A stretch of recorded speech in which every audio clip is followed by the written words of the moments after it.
Ini cerita masyhur sekali. Jadi dulu Ibnu Hazm itu punya pendapat yang nyeleneh tentang ayat ini. Walladzina yudhahiruna min nisaihim summa ya'uduna lima qalu fatahriru raqabah. Kafaroh yaitu tahriru raqabah, kata Ibnu Hazm ini harus orang itu mengucapkan 2 kali. Jadi ya'uduna lima qalu ya.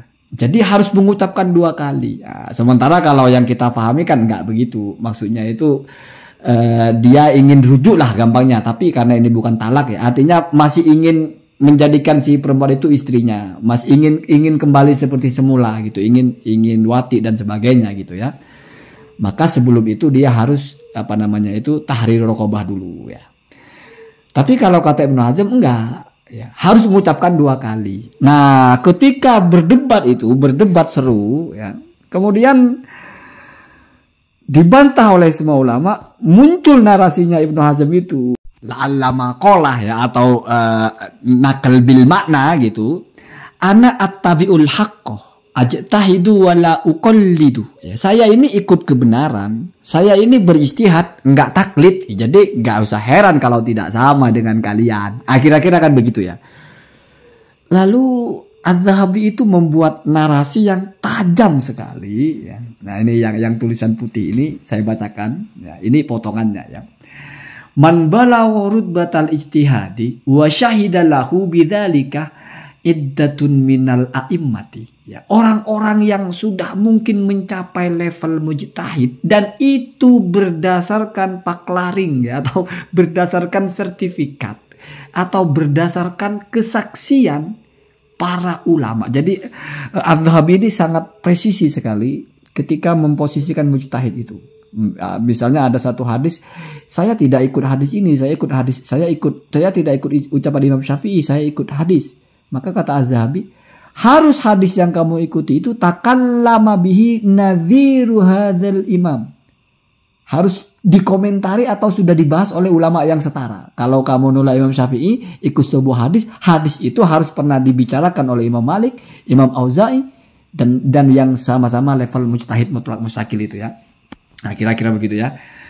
Kemudian jadi kalau boleh berijtihad kalau kamu sudah disaksikan, dinyatakan ya, atau berdasarkan kesaksian para ulama, para imam, kamu itu yang sudah sampai kepada derajat mujtahid mutlak mustaqil itu ya. Lam yasugh lahu ayyuqallida. Nah, itu kurang itu ya, kurang detailnya. Tidak boleh baginya untuk bertaklid. Iya, kalau sudah seperti itu tidak boleh bertaklid. Bukan taklid menjadi haram akhirnya kalau sudah sampai kepada hal itu. Kamaan, perhatikan ini bahasanya kan, sebagaimana juga artinya kalau sudah sampai boleh begitu, bahkan tidak boleh muqallid.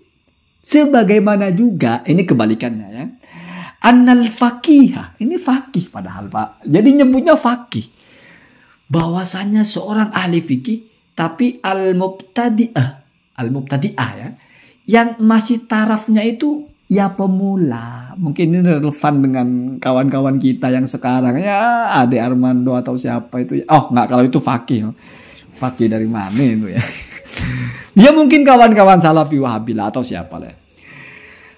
Wal amiya alladzi yahfadzul Qur'an, dan juga tidak fakih ya, awam ya, tidak terlalu alim tapi dia hafal Quran. Kan sekarang muncul Pak, orang mentang-mentang hafal Quran, mentang-mentang hafal ini hafal itu, udah seenak-enaknya Pak nyalain ulama, udah seenak-enaknya nggak ikut mazhab, udah seenak-enaknya berpendapat ya. Kita bebas berpendapatan, bukan berpendapat nggak boleh, berpendapatan aja yang bebas ya. Au kathiron, atau au yahfadu kathiron, atau hafal banyak ayat gitu, hafal semua atau hafal banyak ayat minhu dari Al-Quran itu, la yasughu lahu al-ijtihadu, maka tidak boleh baginya itu ijtihad abadan selamanya. Jadi kalau tidak sampai kepada, dan sekarang sudah apa yang sampai kepada itu Pak, kan tidak ada ya, maka tidak boleh selamanya. Perhatikan ini narasinya yang sesuai dengan gambar ini. Fakaifa yajtahidu, lantas bagaimana bisa dia berijtihad? Wa man ladzi yaqulu, lalu nanti apa yang akan dia ucapkan? Wa alama yabni, Alama itu alamada ya. Jadi orang Arab menyingkat menjadi alamah. Wa alama yabni. Dan atas dasar apa itu dibangun? Atau dia membangun itu dasarnya apa? Wa kaifa yatiru wa lamma yurayyish. Lalu bagaimana dia mau terbang sementara dia belum tumbuh bulunya? Jadi bahasanya belum ya.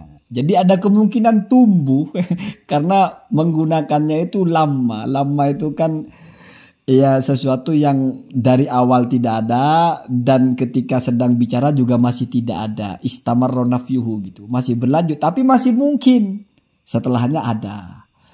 Ya, misalnya walamma yadkhulul iman fi qulubihim atau fi qulubikum ya atau apa itu ya.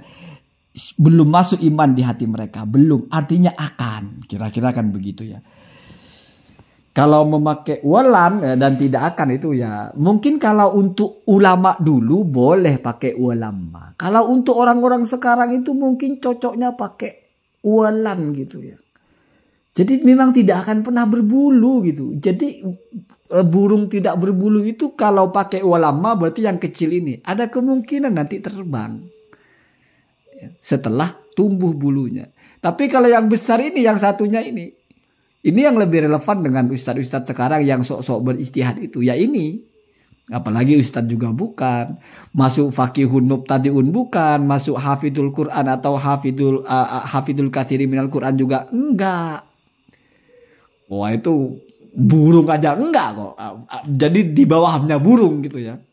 Burung ada bulunya baru terbang. Ini burung aja enggak, batu kali ya. Bagaimana bisa terbang kalau burung ini belum ada bulunya? Kan masih mending Pak, masih ada harapan. Bagaimana bisa terbang kamu batu? Kaifa yatiru wa huwa hajarun. Mungkin itu cocoknya.